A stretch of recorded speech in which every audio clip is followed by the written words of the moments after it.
दरवर्षी कोल्हापुरातील राजारामपुरीमधील मंडळांकडून गणेश आगमन मिरवणुका काढल्या जातात।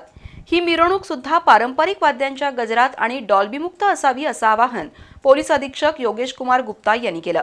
इंद्रप्रस्थ हॉल इथं झालेल्या बैठकीत ते बोलत होते। दरम्यान ड्रॉ काढून गणेशोत्सव मंडळांचा मिरवणुकीतील क्रम ठरवण्यात आलाय। तसंच अनंत चतुर्दशी नंतर मंडळांनी ताबडतोब रस्त्यावरील मंडप काढावेत असं पोलीस अधीक्षकांनी सांगितलंय। कोल्हापुरातील राजारामपुरी परिसरातील मंडळांकडून गणेश आगमन मिरवणुका काढल्या जातात। आज कोल्हापूर पोलीस दलाच्या वतीनं इंद्रप्रस्थ हॉलमध्ये राजारामपुरीतील सार्वजनिक गणेशोत्सव मंडळांच्या पदाधिकाऱ्यांची बैठक झाली। यावेळी विविध मंडळांचे अध्यक्ष आणि पदाधिकाऱ्यांनी मिरवणुकीदरम्यान येणाऱ्या अडचणी, प्रशासनाकडून अपेक्षित मदत याबद्दल मतं मांडली। तर अप्पर पोलीस अधीक्षक धीरज कुमार बच्चू आणि शहर पोलीस उपाधीक्षक प्रिया पाटील यांनी सर्वच मंडळांच्या पदाधिकाऱ्यांना आगमन मिरवणुकीबाबत काही सूचना केल्या।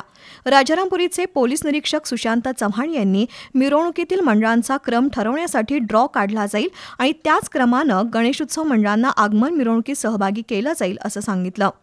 गणेश उत्सवाचा आनंद जरूर घ्यावा, पण कायदा सुव्यवस्था अबाधित राहावी, न्यायालयाच्या आदेशाचं पालन करून डॉल्बीमुक्त मिरवणूक काढावी असं आवाहन पोलीस अधीक्षक योगेश कुमार गुप्ता यांनी केलंय।